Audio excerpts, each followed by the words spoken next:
Hello students, good morning to all of you. तो आज की क्लास में बच्चों हम डिस्कस करेंगे ट्रायंगल डिस्कस करेंगे। ट्रायंगल्स की क्या प्रॉपर्टीज़ हैं, ठीक है ना, उसकी कॉन्ग्रुएंसी, उसकी सिमिलरिटी, ठीक है। बहुत सारे पॉइंट्स यहाँ पर ट्रायंगल्स के होंगे और वो वन बाय वन हम डिस्कस करेंगे, ठीक है बच्चों। तो देखिए ट्रायंगल्स क्या होता है, जैसा कि आप अर्लियर क्लासेस में पढ़ चुके होंगे कि ट्रायंगल एक थ्री स्ट्रेट लाइन से बाउंडेड रीजन होता है, ठीक है ना। कितने पार्ट होते हैं इसके बेटा? मान लीजिए ट्रायंगल है आपका ABC, ठीक है बेटा, ABC ट्रायंगल है। अब इस ट्रायंगल के कितने एलिमेंट्स होते हैं या फिर इसके कितने पार्ट होते हैं? तो there are 6 parts here, 3 angles and 3 sides. तो बेटा साइड्स क्या क्या हैं इसकी? देखो 3 साइड्स होती हैं, इसके पार्ट्स हैं ट्रायंगल्स के, क्या क्या हैं? 3 sides AB, BC and CA, ये 3 साइड्स हो गई। अब 3 एंगल्स होते हैं इसके, क्या होते हैं बेटा angles? Angle A, angle B and angle C, ठीक है ना। ये हो गए इसके कंपोनेंट्स, ट्रायंगल्स के पार्ट्स, ठीक है ना। जब भी हम ट्रायंगल्स की बात करते हैं तो ये चीज़ें हम जो है ना स्टडी करते हैं, ट्रायंगल्स के साइड्स और ट्रायंगल्स के एंगल, ठीक है बच्चों। तो देखिए सबसे पहले ये ट्रायंगल्स के पार्ट्स हो गए। अब देखते हैं कि सबसे पहले आता है हमारे पास मीडियन ऑफ द ट्रायंगल, ठीक है बेटा। तो देखिए median of the triangle, median क्या होती है हम डिस्कस करेंगे अब। मीडियन तो देखो बेटा मीडियन क्या होती है? तो median is a straight line which passes through the vertex and goes through the midpoint of opposite side, ठीक है बेटा। मीडियन क्या होती है? एक ट्रायंगल बना दें हम, और ये हो गया हमारे पास ट्रायंगल ABC, ठीक है बेटा। तो देखो यहाँ से पास होगी A वर्टेक्स, ये वर्टेक्स है A vertex, vertex B, vertex C। There are 3 vertices in the triangle ABC। तो मीडियन क्या होती है? ठीक है ना, मीडियन होती है बेटा यहाँ से किसी भी वर्टेक्स से पास होती है और अपोजिट साइड के ठीक मिड पॉइंट पे जाके लगती है। मान लीजिए मैंने ये D मान लिया, तो ये जो A लाइन है यहाँ से जो A होगी, ठीक है बेटा, तो ये AD लाइन है मेरे पास, यही क्या कहलाएगी? मीडियन, ठीक है ना। वेयर BD इक्वल टू क्या होगा? DC, because of D is the mid point of BC, ठीक है बेटा। तो BD इक्वल टू DC हो गया, तो AD क्या हो गया? AD इज द मीडियन, ठीक है। AD क्या हो गया बेटा? AD is the median, AD हो गया मेरे पास मीडियन।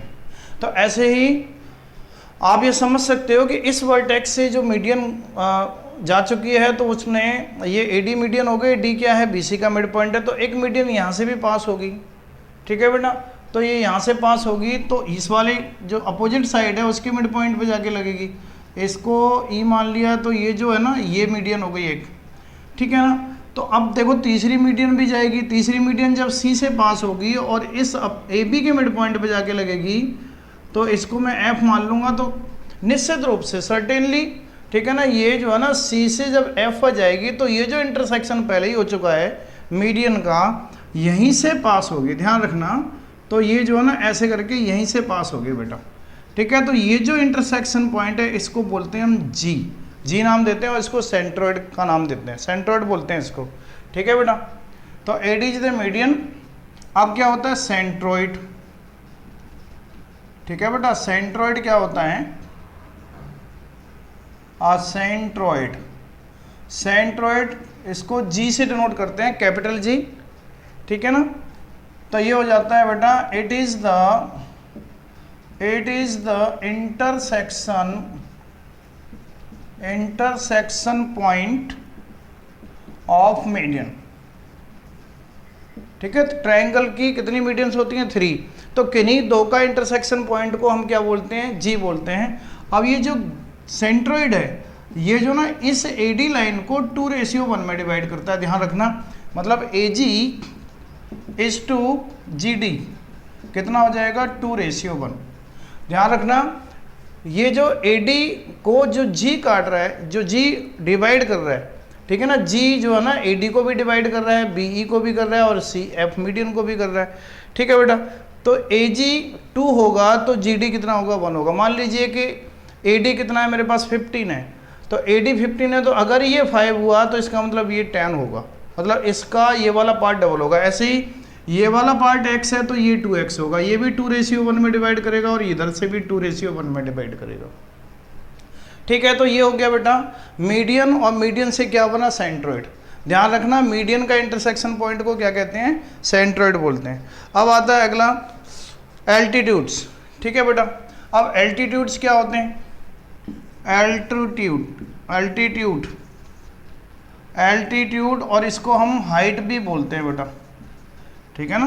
एल्टीट्यूड का दूसरा नाम हाइट भी है। अब मैंने कोई ट्रायंगल लिया, और जब मैंने इसको ट्रायंगल लिया तो बेटा ट्रायंगल की हाइट क्या होगी, देखो यहीं से आएगी ट्रायंगल की हाइट, लेकिन वो सीधी परपेंडिकुलर लाइन होगी BC पर, 90 का एंगल बनाएगी। लेकिन यहाँ ऐसा नहीं था, यहाँ बिल्कुल ठीक मिड पॉइंट पर जा रही थी, ठीक है ना। लेकिन यहाँ मिड पॉइंट का कोई चक्कर नहीं है, यहाँ पर क्या होगा, बिल्कुल वर्टिकल लाइन होगी जो कि BC पर परपेंडिकुलर होगी, ठीक है। मान लो तो ये मान लो कि D हो गया, तो ये AD क्या हो गया, AD हो गया हमारे पास altitude. AD is the altitude, ठीक है बेटा, एल्टीट्यूड हो गया क्योंकि 90 एंगल बनाएगा यहाँ पे। अच्छा ऐसे ही दूसरा एल्टीट्यूड भी ड्रॉ होगा, तो ये B से जाएगा, मान लो ये एल्टीट्यूड यहाँ हो गया और इसको E नाम दे दिया, तो ये हो गया एक AD एल्टीट्यूड और एक हो गया BE एल्टीट्यूड, ठीक है ना, AD एंड BE। और देखिए तीसरा एल्टीट्यूड भी यहीं से जाएगा, ध्यान रखना, C से आएगा तो वो यहीं से पास होगा, ठीक है ना। और ये जो है ना ऐसे करके यहाँ भी 90 का एंगल बनाएगा, इसको मैं F मान लूँ, ठीक है बेटा।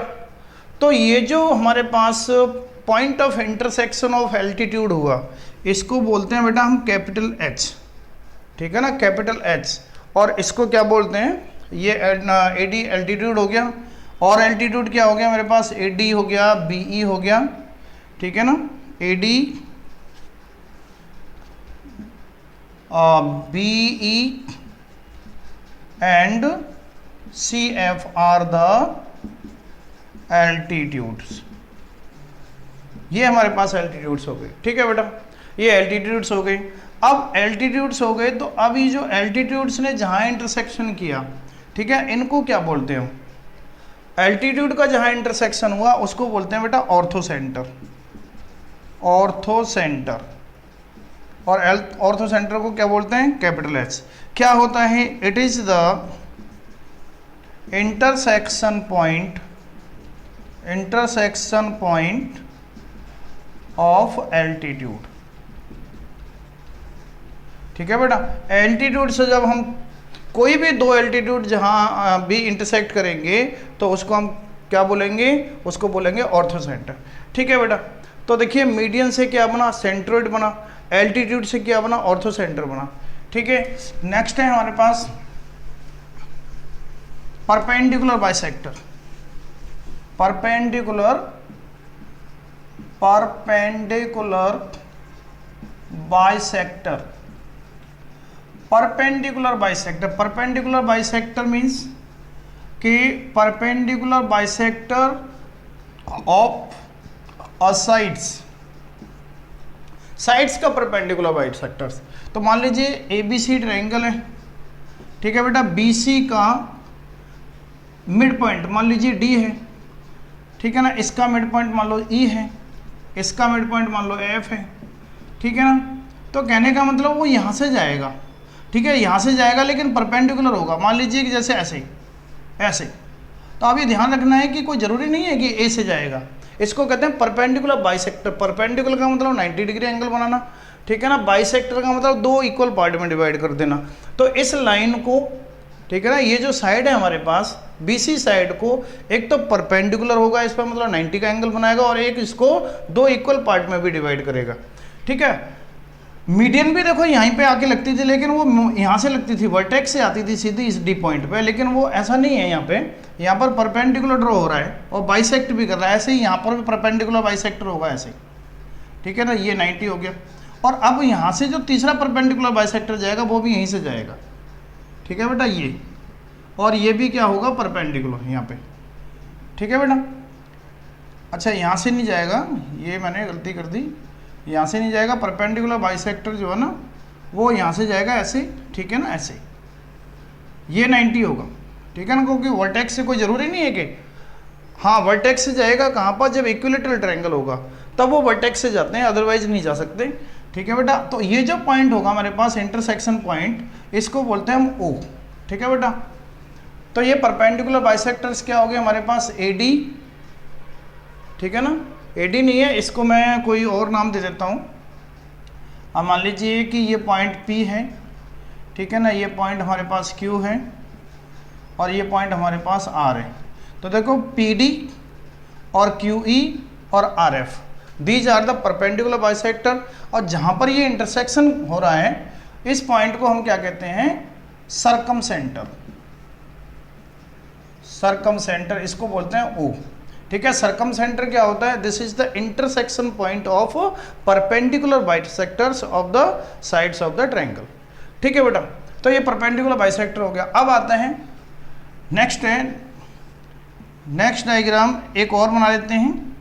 ABC ट्रायंगल है, ठीक है ना। अब देखिए हम क्या कर रहे हैं कि यहाँ ये जो एंगल है इसका बाइसेक्टर ले रहे हैं, मतलब इंटरनल बाइसेक्टर, इसको बोलते हैं एंगल बाइसेक्टर, ठीक है। इसका एंगल बाइसेक्टर ले लिया, मतलब एंगल को ठीक बीच में से डिवाइड कर गया, एक लाइन ऐसे ड्रॉ हो गई, ठीक है। ऐसे ही इस एंगल का बाइसेक्टर लेंगे तो ये को ठीक बीच से चला गया, ठीक है। एक इस एंगल का भी, तो ये भी यहीं से जाएगा, ध्यान रखना, ठीक है। तो ये भी एंगल बाइसेक्टर है, ठीक है ना। तो ये एंगल बाइसेक्टर हो गए, इसको नाम दिया मैंने कैपिटल I, ठीक है बेटा। तो ये जो एंगल बाइसेक्टर, इसको यहाँ D पे मिला, यहाँ पर ये E पे मिला, यहाँ पर ये F पे मिला, तो बेटा AD, ठीक है ना। एंगल बाइसेक्टर्स क्या क्या है हमारे पास, AD, ठीक है ना, BE and CF, these are the angle bisectors. Angle bisector का मतलब एंगल को बाइसेक्ट करने वाले, ठीक है ना। तो अब देखिए जहाँ पर एंगल बाइसेक्टर यहाँ पर भी इंटरसेक्ट करेंगे, किस पॉइंट पे इंटरसेक्ट कर रहे हैं, I पे, तो इस I को कहते हैं बेटा इंसेंटर। क्या बोलते हैं इसको, इंसेंटर बोलते हैं, ध्यान रखना। तो 4 डायग्राम मैंने आपको ये बताए हुए हैं, ठीक है ना। पहले मीडियन का इंटरसेक्शन क्या कहते हैं, सेंट्रोइड, उसको G से डिनोट करते हैं। उसके बाद आया था एल्टीट्यूड का इंटरसेक्शन पॉइंट क्या होता है, ऑर्थोसेंटर, उसको हम किससे डिनोट करते हैं, H से।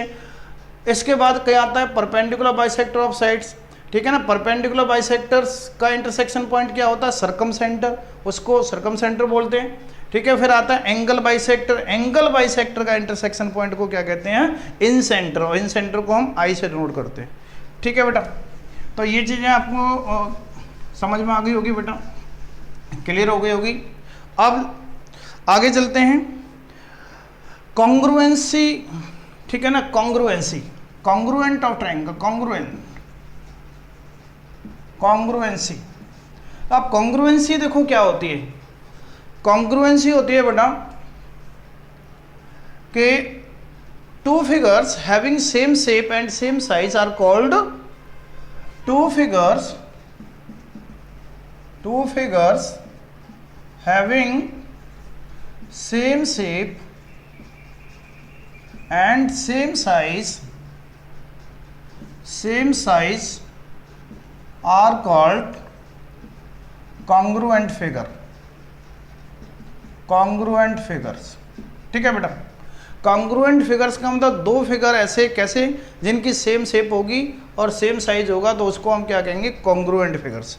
ध्यान रख लेना, जैसे आप फोटो बनवाने जाते हैं, ठीक है ना, पासपोर्ट साइज के फ़ोटो बनवाए आपने बोल दिया कि भाई इसके 10 फोटोज़ ले लेना, 10 कॉपी बनानी है, तो वो 10 जो फ़ोटोज़ हैं वो क्या हैं, वो कॉन्ग्रुएंट हैं, क्योंकि सेम शेप है और सेम साइज़ है, ठीक है। Same shape and same size, बिल्कुल सेम कॉपी, साइज भी बिल्कुल सेम होगा, शेप भी बिल्कुल सेम होगी, ठीक है बेटा, तो उसको हम कहते हैं कॉन्ग्रुएंट। अब कॉन्ग्रुएंसी कितने टाइप की होती है?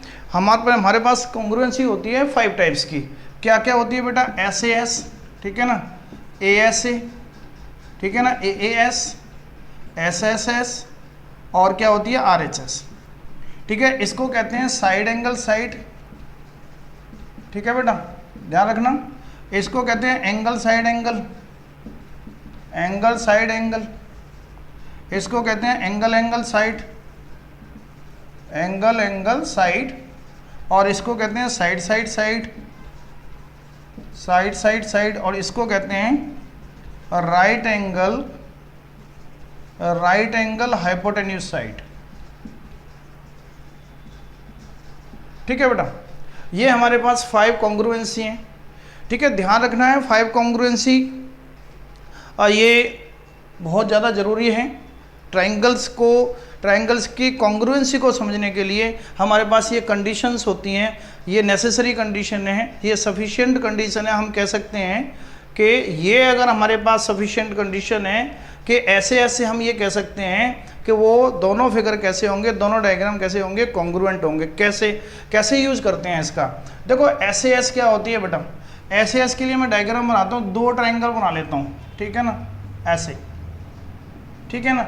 ये है मेरे पास ABC और ये है मेरे पास DEF, ठीक है। क्या कहती है कॉन्ग्रुएंसी?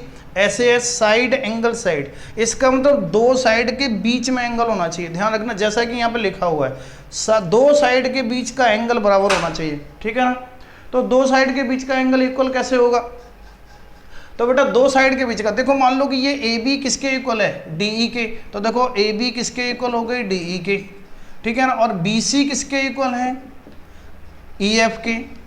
BC किसके इक्वल है? EF के। तो बेटा अब देखो ये 2 साइड इक्वल हो गई, ये साइड इसके इक्वल हो गई, ये साइड इसके इक्वल हो गई। तो अब इन दोनों साइड के बीच में कौन सा एंगल आ रहा है? ये आ रहा है, ठीक है। अगर ये एंगल इसके इक्वल हो गया तो मैं कह सकता हूं कि ये ट्रायंगल दोनों कैसे होंगे? कॉन्ग्रुएंट होंगे, क्योंकि इसका मतलब ही ये है कि 2 साइड के बीच का एंगल बराबर होना चाहिए, ठीक है बेटा। अगर ये ऐसा है, मतलब एंगल ABC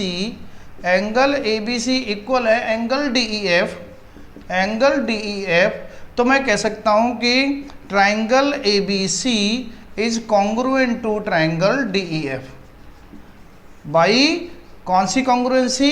SAS कॉन्ग्रुएंसी से। ध्यान रखना।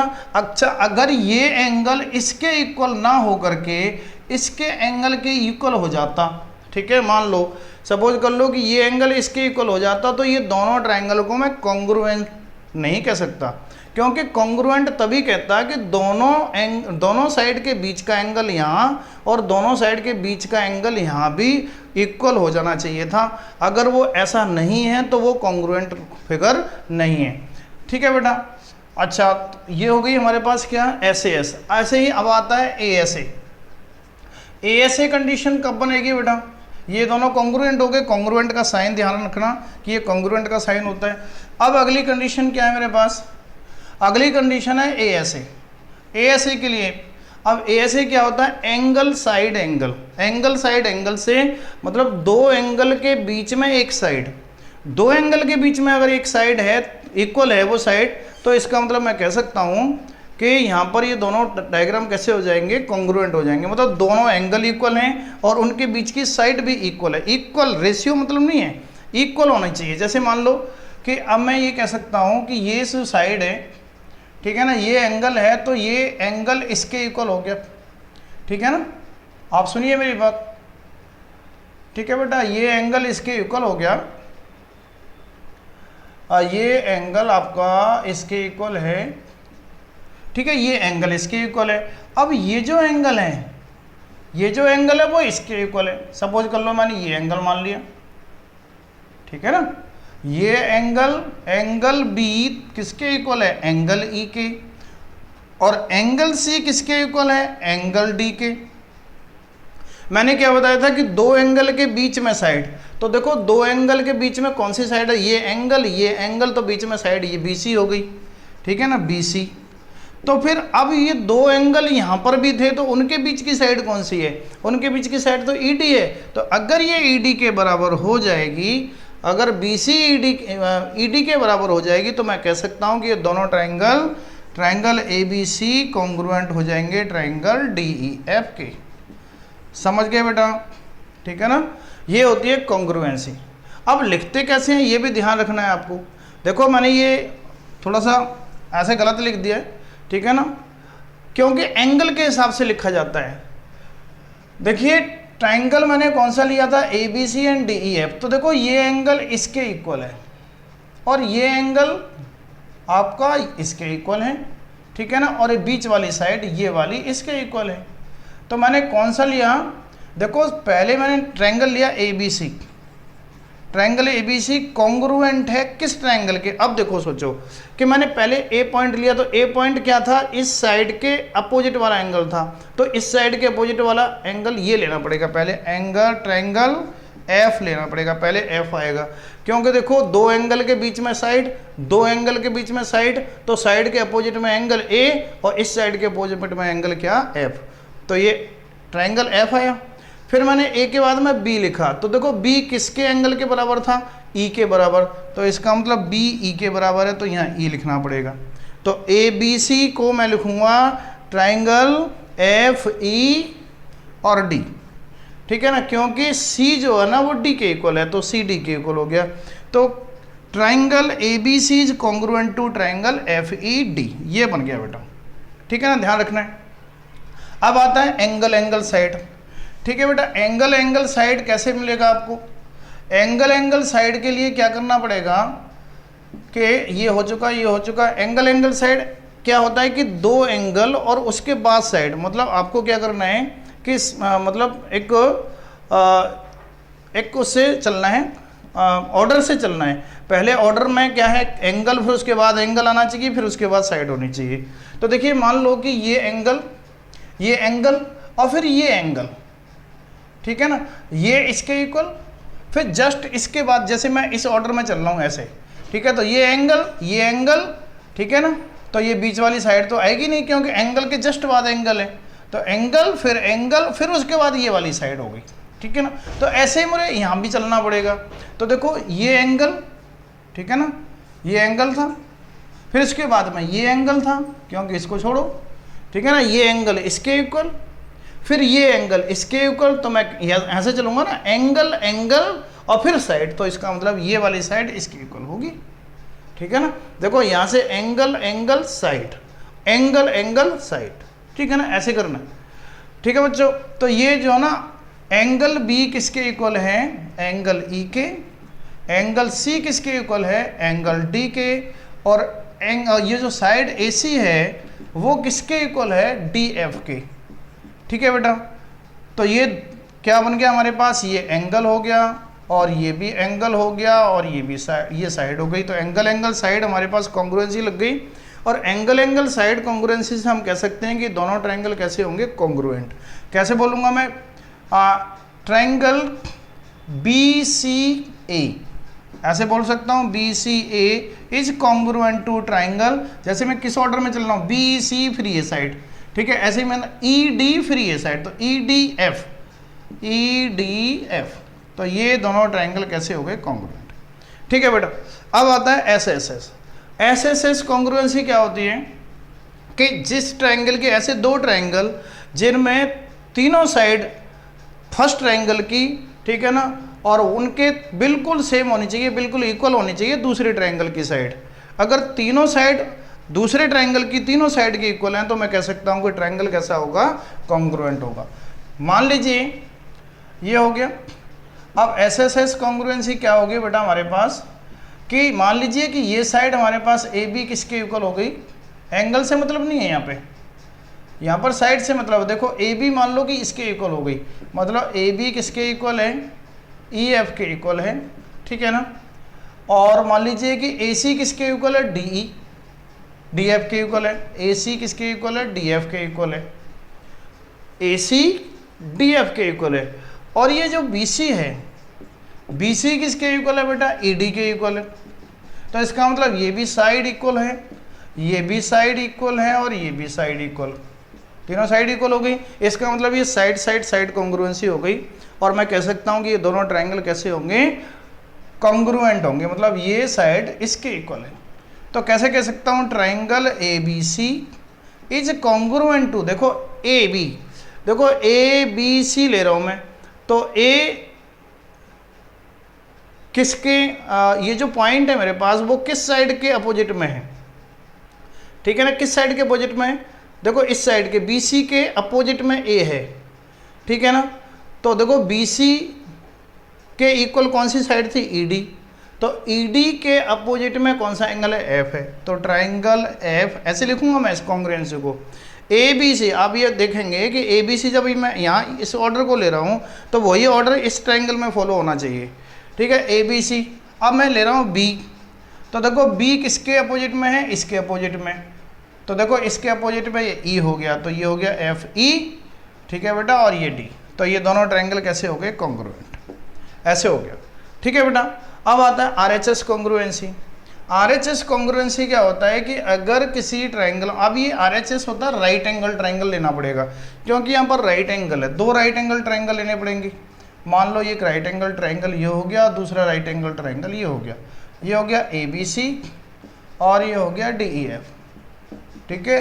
This angle is 90 and this angle also is 90, ठीक है। कहता है कि right angle hypotenuse side, right angle hypotenuse side का मतलब होता है बेटा राइट एंगल होना चाहिए, तो राइट एंगल देखो दोनों में है, ठीक है ना। अब एक हाइपोटेन्यूज भी इक्वल होना चाहिए, ठीक है, तो राइट एंगल के साथ ये हाइपोटेन्यूज इक्वल हो गया, मान लो ये साइड इसके इक्वल हो गई, ठीक है। अब वो कह रहा है कि हाइपोटेन्यूज के साथ में फिर एक साइड भी इक्वल होनी चाहिए। मान लो इसमें से, मान लो ये वाली साइड है ए बी साइड है, हो सकता है कि वो डी के इक्वल हो जाए या ई एफ के इक्वल हो जाए, मान लो मैंने इसके इक्वल मान ली, ठीक है। तो देखो 90 डिग्री का एंगल होना चाहिए दोनों में, हाइपोटेन्यूज इक्वल होना चाहिए, और जो दो साइड अदर जो टू साइड्स हैं उनमें से कोई एक इक्वल होनी चाहिए। हो सकता है कि ये इसके इक्वल हो जाए, हो सकता है ये इसके इक्वल हो जाए, हो सकता है ये वाली इसके इक्वल हो जाए, हो सकता है ये वाली इसके इक्वल हो जाए, ठीक है ना। लेकिन इसमें क्या है, 90 दोनों में सेम, हाइपोटेन्यूज दोनों में सेम, और बाकी इन दोनों साइड में से कोई भी एक इक्वल हो जाएगी, तो मैं कह सकता हूँ कि ट्राइंगल कैसे होंगे, दोनों कॉन्ग्रुएंट होंगे, ठीक है। तो ये आर एच एस कॉन्ग्रुएंसी हो गई बेटा। अब आता है angles opposite to the equal sides of a triangle are equal, ठीक है। ये कॉन्ग्रुएंसी होगी आपके पास, 5 कॉन्ग्रुएंसी आपको याद रखनी है।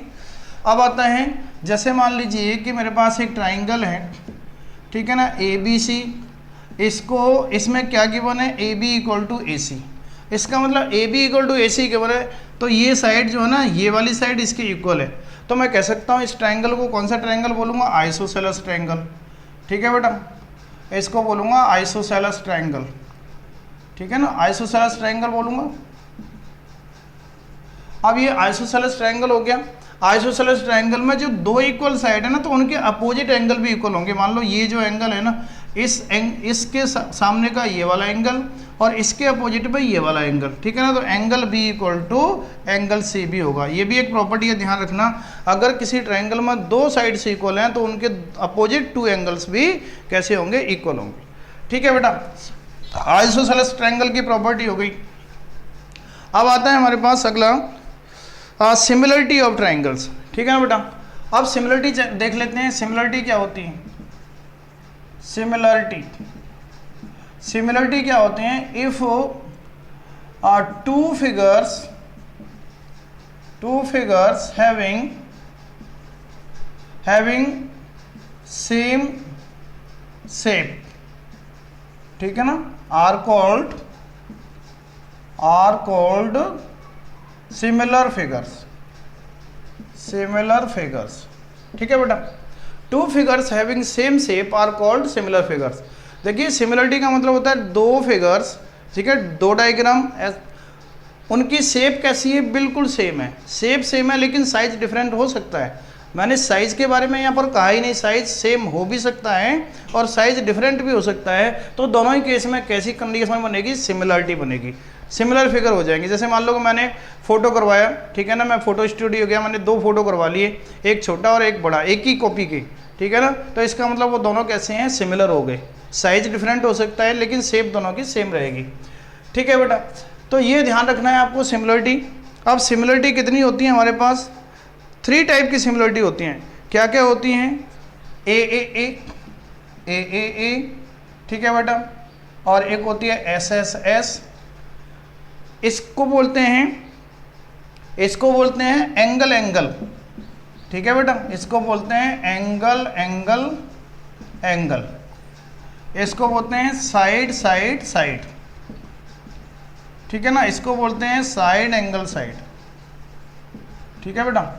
तो ये 3 सिमिलरिटी होती हैं। सिमिलरिटी का मतलब 2 ट्रायंगल, ठीक है ना, 2 ट्रायंगल ले लिए मैंने, हो सकता है छोटे बड़े भी हो सकते हैं, ABCDEF, ठीक है बेटा। ये दोनों ट्रायंगल हैं, क्या कहता है, एंगल सिमिलरिटी। एंगल का मतलब अगर मान लो ये एंगल इसके इक्वल है, ये एंगल इसके इक्वल है, और ये एंगल तीसरा इसके इक्वल है, इसका मतलब मैं दोनों ट्रायंगल को कैसे कह दूंगा, सिमिलर कहूँगा। कैसे बोलूँगा, triangle ABC is similar to triangle, देखो एक इसके इक्वल था E के, तो मैं E लिखूंगा पहले, एक की जगह पे E आ गया, ठीक है। B किसके इक्वल है, F के, तो F लिखूंगा, ठीक है ना, और C किसके इक्वल है, D के, तो मैं यहाँ D लिखूंगा, ठीक है बेटा। ये सिमिलर का साइन होता है, ध्यान रख लेना, ठीक है ना। तो ये दोनों ट्रायंगल कैसे हो गए, सिमिलर हो गए, ठीक है ना। सिमिलर का मतलब होता है कि यहाँ पर एंगल अगर दोनों के इक्वल हो गए, दोनों ट्रायंगल के एंगल अगर इक्वल हैं, तो मैं उसको दोनों को कैसे फिगर्स बोलूँगा कि सिमिलर फिगर है, ठीक है बेटा। हाँ, साइड का रेशियो सेम जरूर होगा, ध्यान रखना, साइड का रेशियो कैसा होगा, बिल्कुल सेम होगा। जैसे मान लीजिए ये 2 है, ये 4 है, ठीक है ना। 2 और 4 में रेशियो कितना हो गया, 2 और 4 में रेशियो कितना, देखो यहाँ ऐसे नहीं, आप ये देखो कि AB का और EF का रेशियो सेम होगा। देखो सबसे पहले क्या लिखा हुआ, AB, यहाँ सबसे पहले EF लिखा हुआ, तो AB कौन सी साइड है मेरे पास, ये वाली, और EF कौन सी साइड है, ये वाली। तो इसका मतलब इसका इसके साथ रेशियो सेम होगा। जैसे मान लो ये 2 है तो ये 4 है, या 2 है तो ये फिर 6 है, रेशियो कितना हो गया, 2 और 6 में 1:3, समझ गए ना। अब देखो BC का किसके साथ, FD के साथ। तो मान लो अगर BC मेरे पास 3 है, तो फिर ये जो है ना FD कितना होना चाहिए, ये FD कितना होगा, अगर ये 3 है तो ये कितना होना चाहिए, 9 होना चाहिए। क्यों, क्योंकि इस साइड का रेशियो कितना बनना था, 1:3, तो इसका भी कितना बनेगा, 1:3। तो अगर ये 3 होगा तो ये भी कितना होगा, 9 होगा, क्योंकि रेशियो तभी बनेगा 1:3, ठीक है बेटा। अगर ये साइड मेरे पास 5 है, तो इसका साइड का, इन दोनों साइड का भी रेशियो कितना बनेगा, 1:3। अगर ये 5 है तो ये कितनी होनी चाहिए, फिर 15 होगी। तो देखो साइड का रेशियो भी इक्वल है। देखो AB का EF के साथ, AB का EF के साथ, देखो ये 2 और ये 6, रेशियो कितना हो गया, 1:3। देखो BC का FD के साथ, BC कितना है, 3, FD कितना है, 9, देखो 3 और 9, रेशियो कितना हो गया, 1:3, ठीक है बेटा। अब देखो AC का ED के साथ, ठीक है ना, तो AC क्या है मेरे पास, AC 5 है, और ED कितना है, 15 है, रेशियो कितना हो गया, 1:3, ठीक है बेटा। तो इस तरीके से हम जो है ना इसकी सिमिलरिटी को चेक कर पाते हैं, ठीक है। अब आता है SSS का मतलब ये होता है, जैसे कि मैंने आपको बताया कि 2 ट्रायंगल अगर आपके पास हैं, जैसे मान लो एक ये दूसरा ट्रायंगल ये हो गया, एक ट्रायंगल ये हो गया, इसको बोलेंगे मैं ABC, इसको बोलूँगा DEF, ठीक है बेटा। अब इसमें क्या है कि दोनों जो साइड है ना, साइड का रेशियो सेम होना चाहिए, एंगल से कोई मतलब नहीं है यहाँ पे, ठीक है बेटा। एंगल से हमें कोई मतलब नहीं है, हमें साइड से मतलब है। मान लीजिए कि यहाँ पर ये साइड है हमारे पास,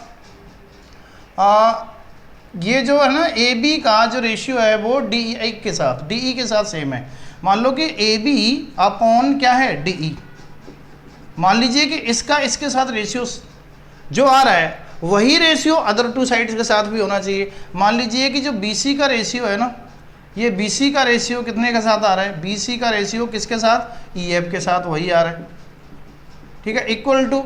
ऐसे ही AC का रेशियो किसके साथ आएगा, ऐसे DF के साथ आएगा, ठीक है बेटा। तो ये अगर रेशियो सेम होगा तो मैं कह सकता हूँ कि ये दोनों ट्रायंगल कैसे होंगे, सिमिलर होंगे। जैसे मान लीजिए कि अगर मेरे पास AB 1 होगा, ठीक है, 1 है, और DE कितना है मेरे पास 2 है, ठीक है ना, तो रेशियो कितना हो गया, 1:2। तो देखो BC और EF का भी रेशियो 1:2 बनना चाहिए, और AC और DF का भी रेशियो क्या बनना चाहिए, 1:2, ठीक है ना। मान लीजिए कि BC मेरे पास 5 है, तो फिर ये 10 होना चाहिए, रेशियो क्या बन गया, 1:2, ठीक है ना। AC मेरे पास कितना है, 7 है, तो ये कितना होना चाहिए, 14, क्योंकि रेशियो क्या बन गया, 1:2। तो देखो अगर इसका रेशियो 1:2 है, अगर इसका और इसका रेशियो भी 1:2 है, ठीक है। अगर तीसरी साइड का रेशियो 1:2 नहीं हुआ तो मैं इसको सिमिलर फिगर नहीं कह सकता। सिमिलर फिगर तभी कहूँगा जब तीनों साइड का रेशियो क्या बनेगा, सेम बनेगा। ठीक है बच्चों, तो ध्यान रखना ये SSS सिमिलरिटी हो गई। अब आता है SAS सिमिलरिटी। ठीक है, SAS सिमिलरिटी क्या होती है, दोनों ट्राइंगल को फिर एक बार कंसीडर करते हैं। ये ABC और ये हो गया DEF। ठीक है बेटा, ABC DEF में क्या है, दो साइड और उसके बीच का एंगल। मान लो कि इसका और इसके साथ रेशियो, मान लीजिए कि ये मेरे पास P है, ठीक है ना, और ये मेरे पास मान लो कि P है और ये है 3P। ठीक है ना, रेशियो क्या बन गया, इसका और इसका रेशियो बन गया 1:3, और इसका और इसके साथ रेशियो क्या बन गया, मान लीजिए कि ये मेरे पास Q है और ये मेरे पास कितना है 3Q, ये मान लो 2Q है तो ये कितना है 6Q। ठीक है ना, ये डिस्टेंस होगी मेरे पास, ये 2Q और ये है 6Q। तो देखो इसका और इस साइड का रेशियो कितना हुआ 1:3। तो देखो साइड का रेशियो सेम है 1:3 है, और इस साइड का रेशियो भी कितना बनना है 1:3। इसका मतलब दोनों साइड का रेशियो क्या बन गया 1:3, बिल्कुल इक्वल हो गया। अब इसके बीच में जो एंगल है, दोनों साइड के बीच में जो एंगल बना हुआ है वो बिल्कुल इक्वल होना चाहिए। मान लो अगर ये थीटा है तो ये भी थीटा है।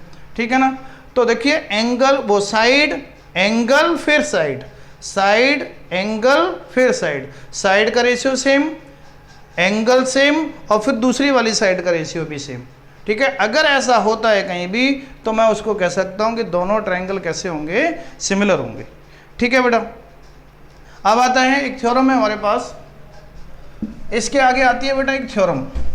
अब वो थ्योरम क्या होती है, बेसिक प्रोपोर्शनलिटी थ्योरम। क्या बोलते हैं उसको, basic proportionality theorem. Basic proportionality theorem, इसको बेटा थेल्स थ्योरम के नाम से भी जानते हैं, थेल्स थ्योरम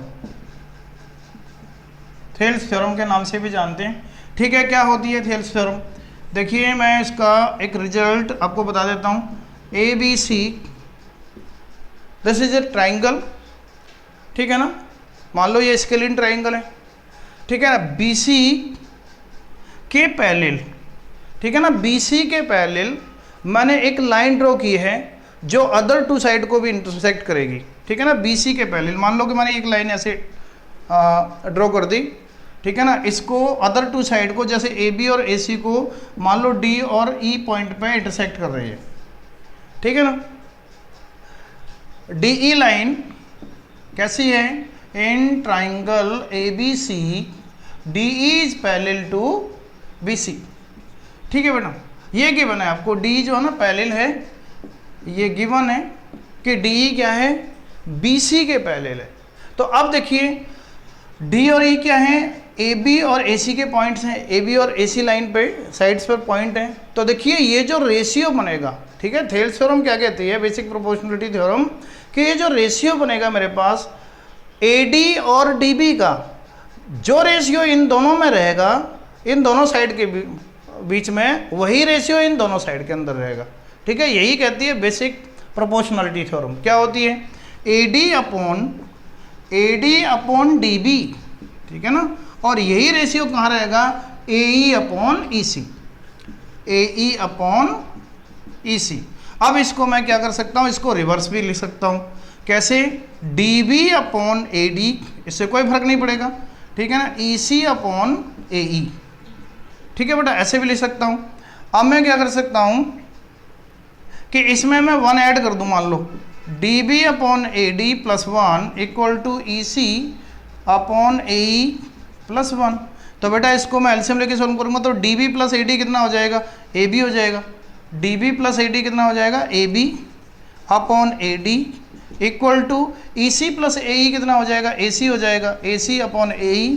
फिर इसका मैं उल्टा कर दूं तो क्या हो जाएगा, AD by AB equal to AE by AC। तो देखो इस तरीके के कई सारे हमारे पास रिजल्ट बन जाते हैं, ये भी एक रिजल्ट है, ये भी एक रिजल्ट है। ठीक है बेटा, तो ये ध्यान रखना है, AD upon DB equal to AE upon EC, या फिर AD upon AB equal to AE upon AC, या फिर DB upon AB equal to EC upon AC। ठीक है बेटा, इस तरीके से आपके कई सारे रिजल्ट बन जाएंगे और आप यूज भी कर सकते हो, ठीक है ना। तो ये है बेसिक प्रोपोर्शनलिटी थ्योरम, इसको थेल्स थ्योरम के नाम से जानते हैं, ठीक है बेटा। अब आता है हमारे पास बेसिक प्रोपोर्शनलिटी थ्योरम हो गई, एरिया ऑफ सिमिलर ट्रायंगल, ठीक है बेटा। एक टॉपिक है area of similar triangle, similar triangles, area of similar triangle. Area of similar triangles, देखो दो सिमिलर ट्रायंगल, एक ये और एक ये, दो ट्रायंगल कैसे हैं, सिमिलर हैं, ये गिवन है ABC और ये है DEF और DEF, ठीक है ना। गिवन है triangle ABC is similar to triangle DEF, ये बेटा गिवन है। अब क्या करें कि देखिए इनका एरिया, अब मुझे क्या करना है, ये दोनों ट्रायंगल कैसे हैं, सिमिलर हैं, इन दोनों का एरिया का रेशियो मुझे बताना है कि कैसे होगा। तो एरिया के लिए AR लिखते हैं, area of triangle ABC upon area of triangle DEF equal to, देखो एक फॉर्मूला है कि अगर इन दोनों ट्रायंगल कैसे हैं, सिमिलर हैं, तो इनका जो रेशियो है एरिया का, इनका जो एरिया का रेशियो उनकी साइड्स के स्क्वायर के रेशियो के बराबर होता है, ध्यान रखना, ठीक है बेटा। मान लीजिए कि AB by DE equal to BC by EF, ठीक है बेटा, equal to AC by DF। मान लीजिए कि ये जो साइड है इसके इन दोनों का जो रेशियो है वही रेशियो इन दोनों साइड का है और वही रेशियो इन तीसरी साइड का है। देखो फर्स्ट साइड का रेशियो इसके साथ, मतलब AB का DE के साथ वही रेशियो है जो BC का EF के साथ है, और वही रेशियो AC का किसके साथ है, DF के साथ। मान लो कि इन दोनों का रेशियो 1/2 बनना है तो इसका भी 1/2 होना चाहिए, इसका भी 1/2 होना चाहिए। अगर इसका 5:7 बनना है तो इसका भी 5:7 होना चाहिए और इसका भी 5:7 होना चाहिए, ठीक है बेटा।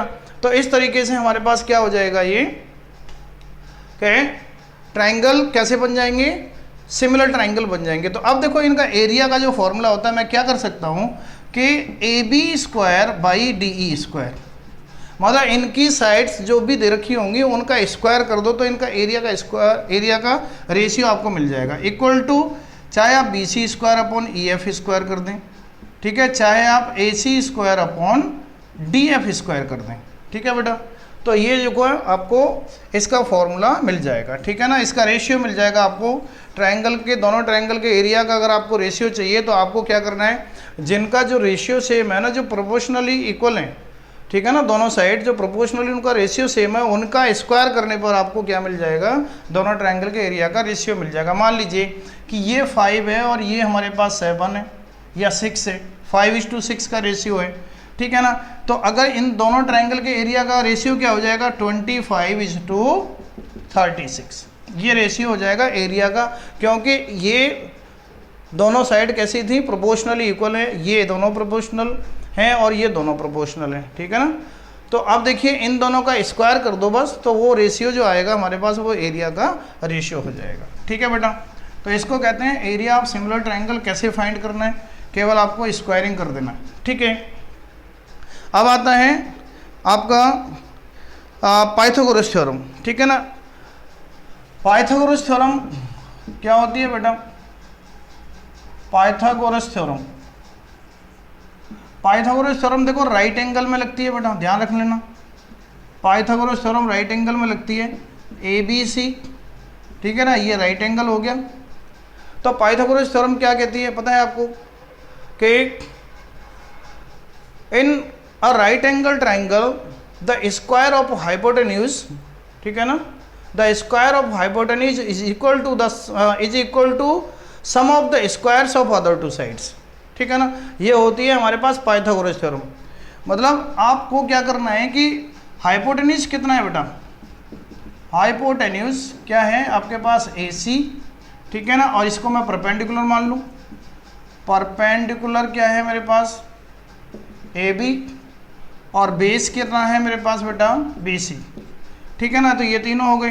पाइथागोरस थ्योरम क्या होती है पाइथागोरस थ्योरम होती है बेटा हाइपोटेनिस का स्क्वायर इक्वल टू परपेंडिकुलर का स्क्वायर प्लस बेस का स्क्वायर।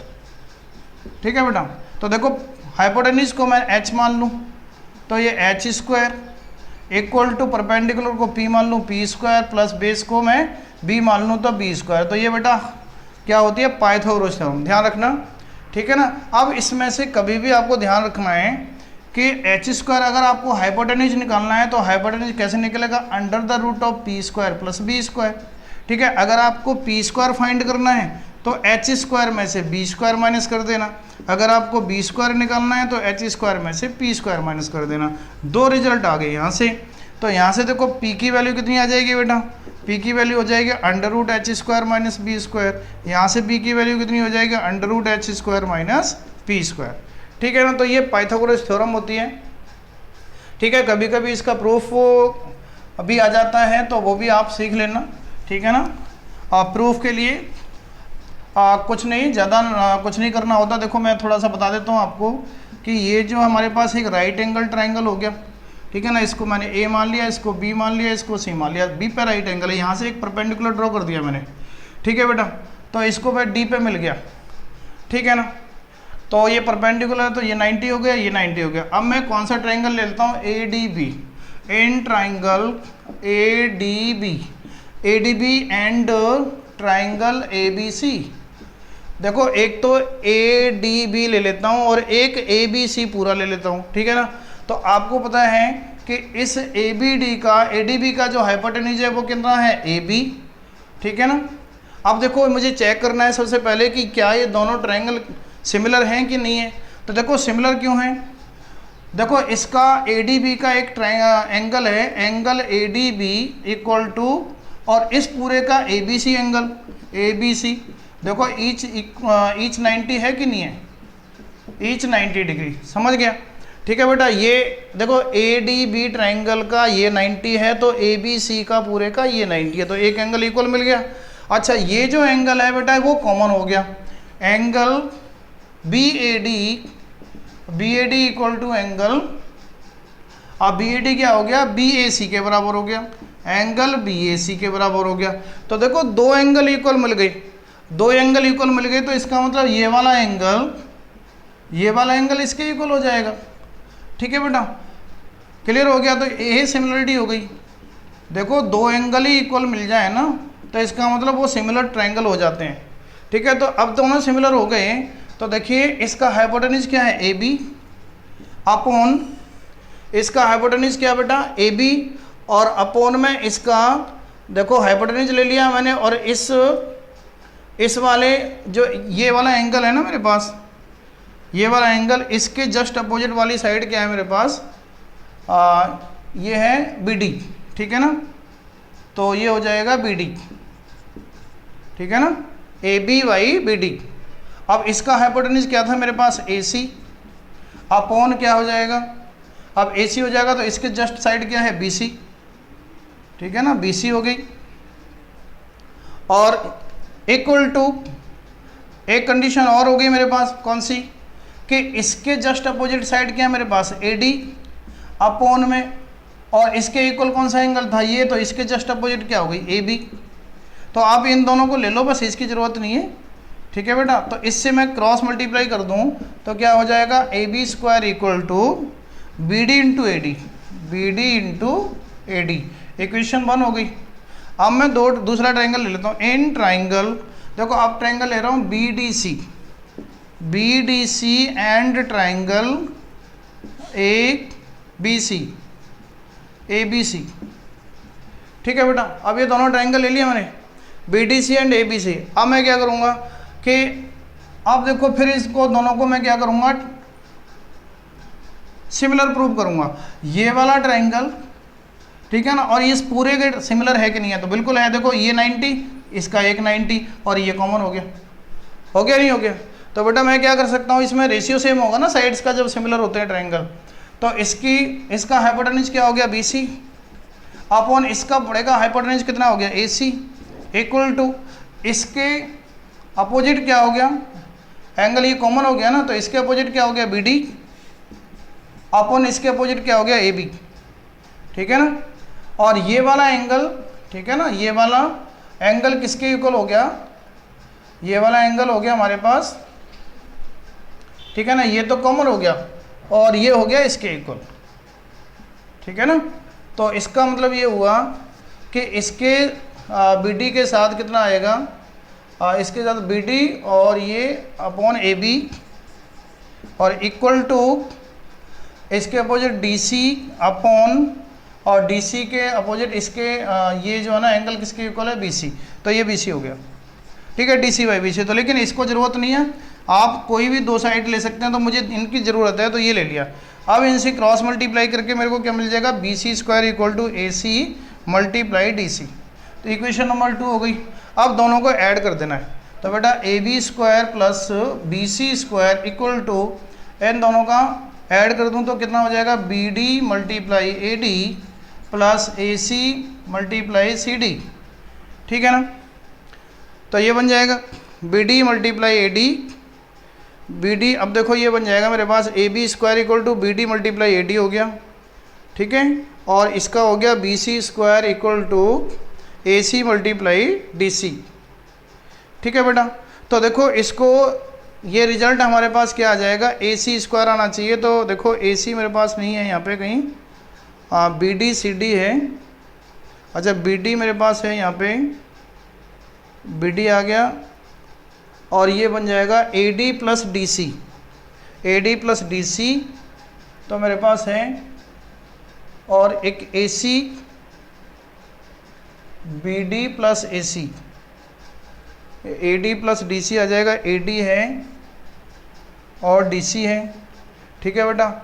और ये ए सी आएगा, ये थोड़ा मिस्टेक हो गई यहाँ पे, ए सी आएगा बेटा, ये बनेगा मेरे पास ए सी, बी डी की जगह पे क्या आएगा, ए सी, ये ए सी आएगा, बी डी की जगह पे क्या आएगा, ए सी, ध्यान रख लेना, ये बनेगा ए सी। तो ये बन जाएगा मेरे पास बी डी की जगह पे ए सी, ठीक है ना। तो ए सी कॉमन ले लूँगा बेटा, तो क्या बचेगा मेरे पास, A D plus C D, ठीक है ना, A D plus C D और equal to A C multiply A D plus C D कितना हो जाएगा, A C, that is equal to क्या हो जाएगा, ए सी स्क्वायर। तो देखो A B square plus B C square equal to कितना हो जाएगा, A C square. This is the Pythagoras theorem, ठीक है। तो बच्चों ये जो है ना आपका ट्रायंगल का लेक्चर था, इसमें मोस्ट प्रोबेबली हमने सारे टॉपिक कवर किए हुए हैं, ठीक है ना। इनको आप अच्छी तरह से एक बार दो बार, जब तक आपको समझ ना आया, जब तक आपको पॉइंट्स क्लियर ना हो, आप इनको बार बार इस वीडियो को देखिए, वॉच कीजिए, ठीक है बच्चों। Thank you very much.